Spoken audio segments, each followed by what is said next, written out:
Então vamos lá? Bom, nesse cenário, né, da nova Guerra Fria do mundo, para lembrar aquela referência em que os Estados Unidos e a União Soviética, né, tiveram uma Guerra Fria por muitos anos, o que acabou motivando até a ida do homem à Lua, então eles não tinham coragem de se explodir e por isso eles ficavam ali fazendo demonstrações tecnológicas, demonstrações de armas e esse tipo de coisa. Parece que a gente voltou para esse cenário, né? Os Estados Unidos e a China, eles não têm coragem de fazer nada especificamente um com o outro, mesmo porque a economia dos dois países está completamente interligada. O maior parceiro comercial dos Estados Unidos é a China, e a China tem como maior parceiro comercial os Estados Unidos, e empresas ali americanas, mesmo as que a gente tem como grande símbolo de tecnologia americano, elas dependem diretamente das fábricas chinesas. E essas fábricas chinesas também dependem de vender para o maior mercado do mundo, que é o mercado americano, né? A China ainda está bem longe de ter o PIB per capita dos Estados Unidos ali. Na verdade, ela não ultrapassou em PIB per capita nem mesmo o Brasil, porque a China tem um PIB gigantesco, mas tem uma população igualmente gigantesca, né? Mais de 1 bilhão de habitantes. Nesse cenário todo,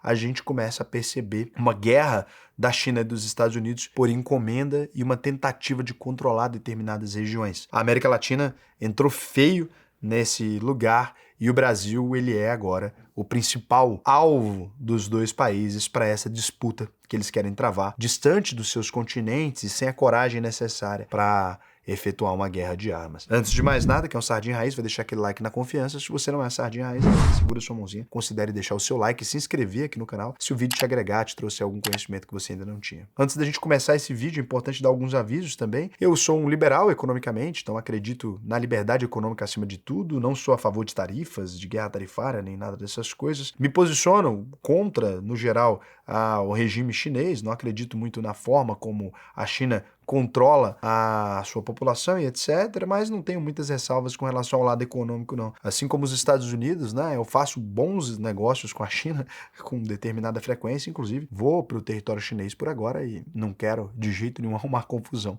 com os chineses, né. Acredito muito mais numa organização que fique boa para o Brasil. Meu lado é o Brasil e pode ser que aqui você fique chateado por eu não ter um alinhamento 100% com o Donald Trump ou com o Xi Jinping, ou por não tomar lado numa coisa ou na outra, mas você tem que lembrar que eu sou um cara de mercado financeiro, como bom cara de mercado financeiro, o que a gente é bom é de ensaboar. A gente escorrega por qualquer tema sensível que coloque em risco a vida financeira dos nossos clientes. Então, minha principal preocupação é o dinheiro dos meus clientes da UVP. Se eu for bloqueado de investir na China, eles não vão ficar felizes, né? E a mesma coisa com os Estados Unidos. Então, de forma que, se os seus dois melhores clientes estão numa briga, né, no saguão, imaginando que seja a China e os Estados Unidos, como é o caso do Brasil, né? A China e os Estados Unidos são os nossos dois maiores parceiros comerciais. Se os dois estão brigando, a gente pede para o segurança separar e depois demite o segurança para os dois ficarem felizes, né? Aquele responsabilizado vai ser a vítima nesse caso. Assim a gente vai fazer durante esse texto inteiro aqui. Então, a região da América Latina que durante muito tempo as pessoas falaram, não, ninguém se importa, né? A América Latina é um coadjuvante economicamente, não tem grande relevância. Em 2026, a rivalidade entre Washington e Pequim aí criou diversas pressões migratórias, disputas comerciais, tensões internas na América Latina e a América Latina ganhou um espaço que ela não tinha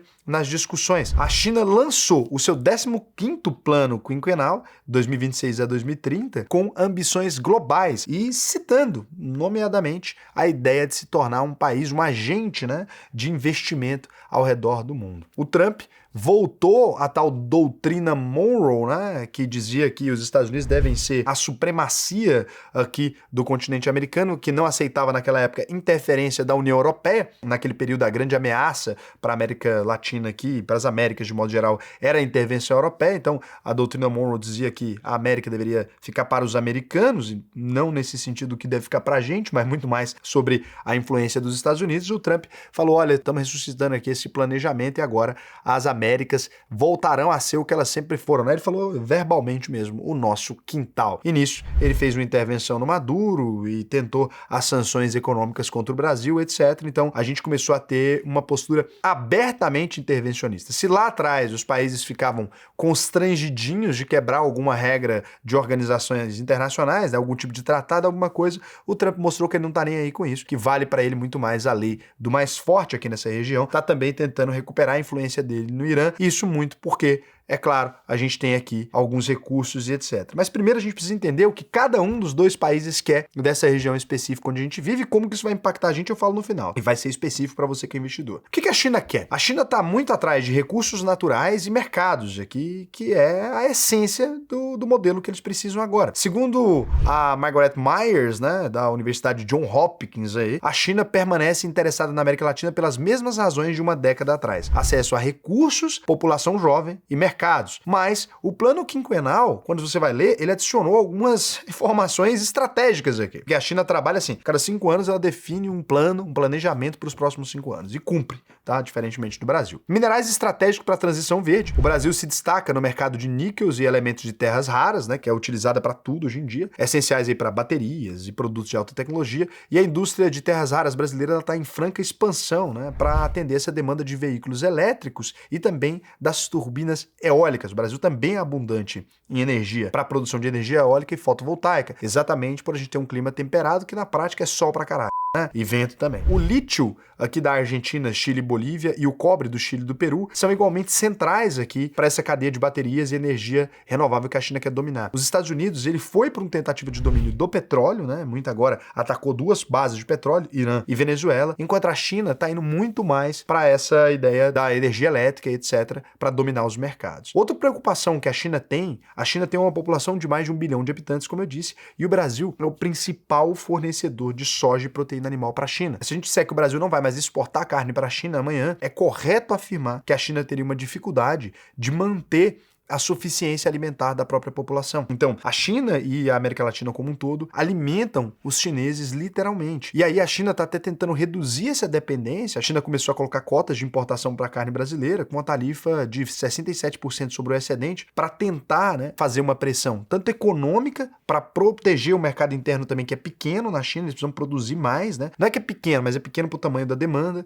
e para fazer uma pressão política no governo brasileiro também para evitar que a gente tenha um alinhamento direto com os Estados Unidos, né? Ó, se eles podem aplicar tarifa, a gente também pode. É bom vocês ficarem espertos. Quando a gente fala de infraestrutura e conectividade, o comércio entre a China e a América Latina atingiu 518 bilhões de dólares em 2024, além de mais de 120 bilhões de dólares em empréstimos aí concedidos a governos aqui na nossa região. Então, a gente teve a construção de portos, né, como Xangai no Peru, cabos submarinos e projetos de energia que são vetores aqui, que são muito importantes aqui para essa presença. Então, esse plano, esse 15º plano quinquenal, quer fortalecer o mercado interno dela para depender menos do comércio exterior, ao mesmo tempo que ela mantém o tamanho, não quer diminuir. Para o Brasil, isso representa aí uma oportunidade em energia limpa, infraestrutura sustentável e as tais finanças verdes. Lembra também que o Brasil é um dos maiores detentores do tal crédito de carbono, né? E os investimentos chineses no Brasil aí ultrapassaram 4 bilhões de dólares em 2024, a expectativa é que agora seja bem maior ainda. Repara a quantidade de BID que você está vendo na rua e tal. Então, cercar o Brasil garante comida para a China e garante o alinhamento estratégico também para essa região. Lembrando que o Brasil é soberano aqui na região da América Latina, tendo quase todos os países da região com grande quantidade de compra, de importação do Brasil, grande quantidade de relação comercial, né? Uma balança comercial positiva com todos os países aqui da América Latina praticamente, e a gente sendo quem controla isso. O bloco Mercosul, etc., a gente controla aqui na região, a gente também responde pelos BRICS aqui na região. E aí o que a gente tem? Uma mudança estratégica. Por quê? A China fazia empréstimos, né, bilaterais de bancos chineses aqui para a América Latina, mas esses empréstimos estavam caindo desde 2010. Aí no fórum China-CELAC, realizado em Pequim, a China falou que o compromisso dela é de começar a emprestar mais dinheiro aqui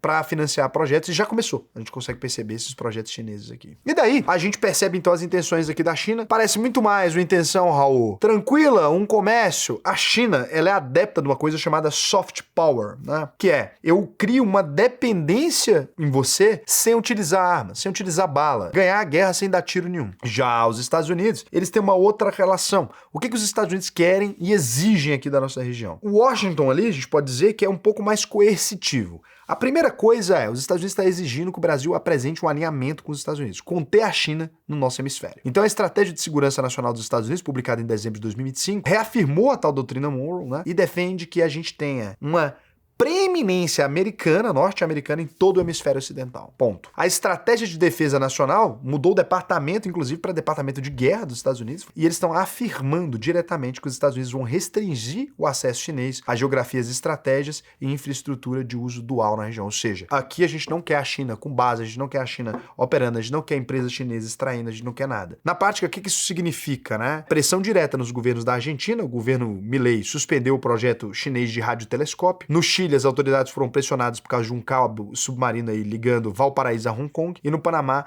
os contratos e terminais portuários com empresas chinesas foram anulados. Com o Brasil, tentaram fazer a mesma coisa, aplicando tarifa, fazendo pressão. O Brasil não cedeu, os Estados Unidos recuou um pouco, mas continua uma ameaça consistente de que a gente precisa buscar um alinhamento com os Estados Unidos. Não é normal da diplomacia brasileira esse tipo de negociação. Lembre-se sempre o seguinte, né? O Brasil nunca se ligou muito em tomar lado nas coisas. A gente só tomou lado na Segunda Guerra Mundial quando estava faltando pouquíssimo para acabar. Esse é o modelo diplomático brasileiro. Tem muitas pessoas dizendo, olha, a gente deveria buscar um alinhamento 100% com os Estados Unidos, né? E parar de fazer negócios com a China ali. O Brasil implodiria se a gente fizesse isso. Você tem que se lembrar que a China é o nosso maior parceiro comercial e os Estados Unidos é o segundo maior. Então a gente estaria escolhendo abandonar o maior parceiro comercial para ganhar alguma coisa do segundo que até agora não foi oferecida. Não existiu ainda uma oferta dos Estados Unidos falando, eu vou dobrar as minhas importações para compensar a compra chinesa. Não.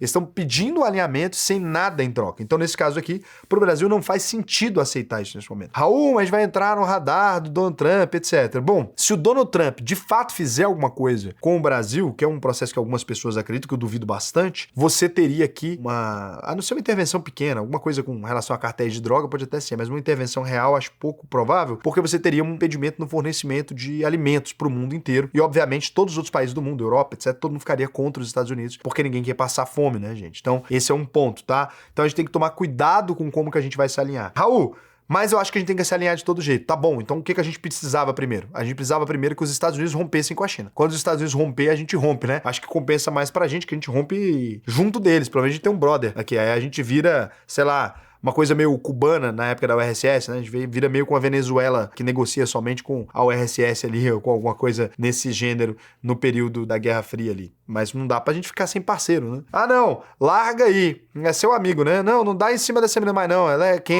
E aí ele tá lá dando em cima dela no inbox. Aí fica difícil, meu lindo. Ou ela é quem pra nós dois ou não é, né? Então não tem como. Complicado. Que coisa, vou ser processado. É a mesma coisa, sua amiga. Ela tá falando, não, esse cara é safado. E aí você tá lá, fala, pô, vou parar de mandar mensagem pra ele. Ela vai e começa a sair com ele na semana seguinte. Entendeu? Só pra ficar equilibrado aí, porque a lei da misoginia tá foda. Então, segundo aqui, em março de 2026, o Trump lançou aí a cúpula Escudo das Américas em Miami, o Brasil não compareceu inclusive, reunindo 12 líderes da direita da região numa coalizão anticartéis. Todo mundo sabe que, na verdade, isso é para mandar exército para os países da América Latina e garantir, né, um alinhamento mais rápido. Quando tem soldado dentro de sua região, fica melhor. O Brasil, o México e a Colômbia ficaram notavelmente ausentes da cúpula inaugural. Então, que o Brasil falou assim, pô, sei lá, né, esse negócio aí começa a combater no PCC, de repente tá mexendo no governo, e o Brasil não aceitou ali essa cooperação. Eu acho até que o Brasil deveria ter feito uma participação, sabe? Ter dito assim, pô, vamos aí, vamos mexer nesse negócio, né, do combate às drogas. Acho que muitas vezes o Lula, por ser desalinhado do Trump, ele peca em ser um cara político. Seria importante aqui pro Brasil, né, fazer esse alinhamento, pelo menos para inglês ver, né? Nesse caso, para americano. Então, é isso. Terceira coisa aqui, o Brasil quer acordos comerciais excludentes, né? O documento da Casa Branca orienta que acordos com países dependentes dos Estados Unidos devem ser contratos de fornecimento exclusivo para empresas americanas.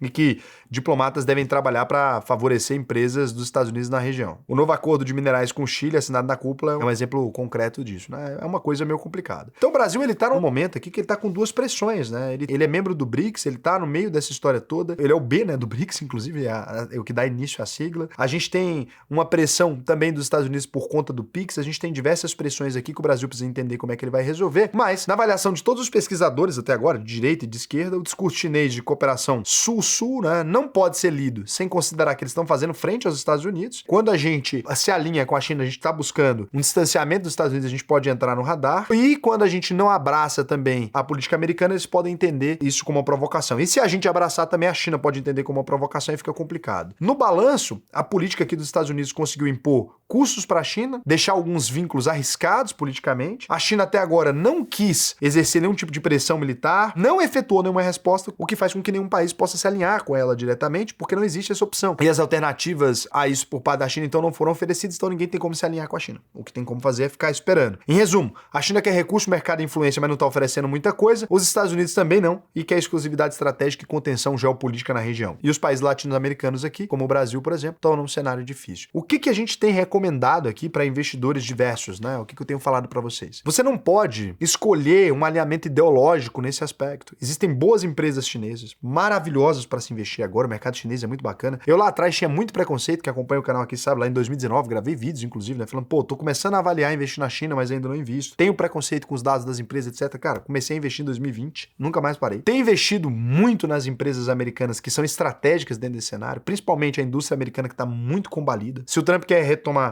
a industrialização, ele vai ter que investir aqui. Indústria de alimento, processamento de alimentos, Estados Unidos sempre foi líder do mundo nisso. Indústria bélica americana, muito bacana também. Então você tem como investir aqui em boas coisas. Na China também você tem braço, tecnologia, etc. Você consegue investir. A Índia ficou um mercado que saiu fora desse negócio, apesar de estar no BRICS, ela não tem alinhamento com a China. Até tiveram problemas, atritos históricos, então ela ficou ali. As fábricas americanas que querem fugir da rixa com o Donald Trump têm migrado. Eu acho que essa é uma fase dos Estados Unidos. Não acredito que o próximo presidente da República, daqui 3 anos, vá manter a mesma fase. Não estou acreditando que essa é uma política prolongada. O Donald Trump está enfrentando muita pressão interna dentro do país dele. Xi Jinping não depende de democracia, podemos dizer assim, para tomar as decisões dele ali. Então, a gente não sabe o que vai acontecer ainda, mas eu tô muito mais crente que a China simplesmente tá falando assim, tá bom, Trump, então tá bom. Então você manda em tudo, mas lembra que seu mandato tem 3 anos, né? O plano quinquenal ficou mais ou menos assim. Como é que a gente segura esse cara? Porque daqui a pouco vem outro, né? Já derrubaram as tarifas dele no STF, dele lá, equivalente, então daqui a pouco ele acaba desmoralizado. Então é isso. Eu só vou deixar de investir na China quando os Estados Unidos deixar, e só vou deixar de investir nos Estados Unidos quando a China parar de negociar com ele. Simples assim, né? Enquanto isso, nós estamos tranquilos, o que mostra que o Brasil, mais do que nunca nesse cenário, ele é um oásis. A gente não tem nenhum país no mundo que tem um histórico de paz tão tranquilo quanto o Brasil. Ah, o Japão, 2 bombas, Hiroshima e Nagasaki, agora o 3º maior exército do mundo. Não existe. Por isso que o mundo inteiro tá colocando dinheiro aqui, e eu acho que quem aproveitar esse momento agora vai conseguir comprar. Quanto mais flincada a gente tiver, quanto mais oscilação a gente tiver, melhor, tá? Então, se você ainda não é meu aluno, né, nunca entrou na escola UVP, eu vou te recomendar auvp.com.br. Clica no botão Faça o Questionário de Perfil. Preencha o questionário pra gente, que pra mim vai ser um prazer te ensinar a investir no Brasil e no mundo inteiro. Lembrando, pra preencher esse questionário aqui, você tem que ganhar mais de R$4.500 por mês. Além de tudo, na UVP, pra você que não entende muito bem isso aqui, tem um módulo só de geopolítica pra você aprender a investir nisso. Eu mesmo vou agora, né? Daqui 7 dias estou embarcando para a China, vou lá numa missão de conhecer mais empresas ainda. Quero trazer corpo técnico, quero que as pessoas compreendam como que investe bem lá na China. Quero trazer mais transparência para esse mercado. Quem sabe a gente consiga até listar mais empresas aqui. Quero fazer esse tipo de acordo lá. Tô indo para lá procurar isso. Vou liberar tudo que eu conseguir lá para os alunos da UVP. A gente está agora com uma previdência específica nossa, tem muita coisa. Então, virar aluno da UVP é uma fase, né? Não é uma coisa, Raul, só aluno da UVP quem não sabe investir. Não, não, não. Quem sabe investir precisa dos acessos que a UVP tem. Tem plataforma exclusiva, tem um monte de coisa. Então, mesmo se você sabe investir, você investe há anos. Você pode ter, sou rico demais, tem consultoria especial para você, né? No 1 a 1, se você tem muito dinheiro, mas tem que entrar pela escola, porque a gente não pode se furtar, não pode fugir da responsabilidade de estudar. Estudar é sempre muito importante. Preenche o questionário que a gente vai te ensinar a investir no Brasil e no mundo inteiro. Espero que vocês tenham gostado do vídeo. Não vou ler comentário hoje, tô bravo. Tô chateado, cara, chateado. Será que no momento que você tá vendo esse vídeo, já invadiram o Irã? Acho que vou invadir no final de semana. Coisa horrorosa. Beijo pra vocês.